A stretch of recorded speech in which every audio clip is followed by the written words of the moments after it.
अमेरिकी हमलों पर ईरान का बड़ा दावा सामने आया है। हमले से नुकसान के निशान नहीं है। अमेरिकी हमलों पर ईरान ने यह दावा किया है कि हमले से कोई रेडिएशन नहीं है, न्यूक्लियर रिसाव के इशारे भी नहीं मिले हैं।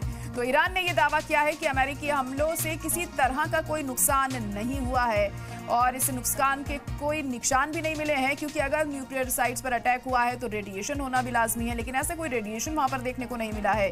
न्यूक्लियर रिसाव के भी किसी तरह के कोई इशारे यहां पर नहीं मिले हैं। यह ईरान ने साफ किया है, क्योंकि अमेरिका लगातार ये दावा कर रहा है कि उसने ईरान की 3 न्यूक्लियर साइट्स पर अटैक किए हैं, लेकिन ईरान ये कह रहा है कि इस अटैक का कोई निशान अब तक नहीं मिला है, कोई नुकसान हमें नहीं हुआ है इस अटैक से।